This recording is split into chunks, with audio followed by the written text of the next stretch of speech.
In this video, I'm going to talk a little bit about what I call situational determinism.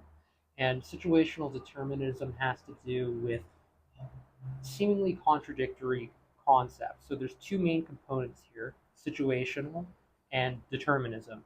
And situational refers primarily to indeterminacy and what I'll refer to as a law of indeterminacy. And that's that we don't really entirely know, or we can't always determine the cause or effect of particular relationships or events that occur within ourselves, within others, or the surrounding environment, independently, even in the environment too. But we know that when, based off cause and effect relationships, when something is caused by another, it can't be caused by something else.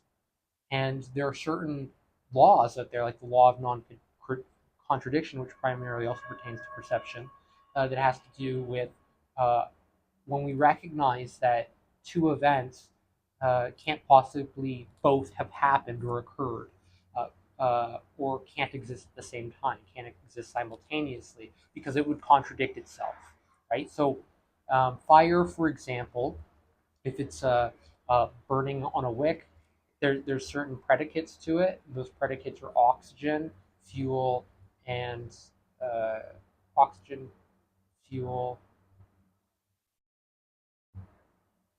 and heat, right? So fire has to be hot, right? And fire can't be cold. Fire. So this would follow the principle of non-contradiction, because fire has to be hot. So if you see a fire and you touch that fire, it's going to be hot. It's not going to be cold. And this is a deterministic principle.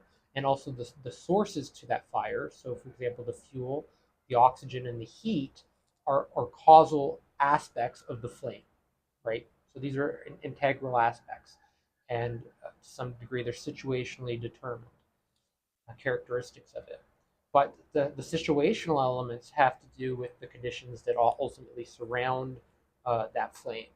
Um, and they have to do with indeterminate conditions. Like it could be things like the wind, it could be our own individual behavior, right? Like we can blow a candle out, or we could do things to proliferate that flame, to attenuate it. Like if it's a lamp and there's a dimmer, we can feed it different amounts of fuel sources, and we can regulate the oxygen in it. And these are situational factors um, that we have some degree of agency in controlling. But situational determinism doesn't necessarily have to do strictly with agency. Situational determinism mostly pertains to the potential for a set of events to occur.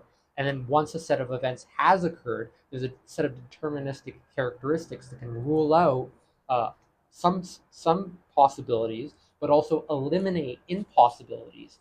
And often those impossibilities have to do with things like the law of non-contradiction.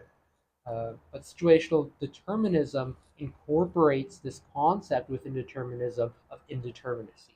And that's a key concept. It's very, very important to understand that there's both this indeterminate aspect as well as a determinate aspect to situational determinism. And that's what defines situational determinism. And that's all I wanted to say about that.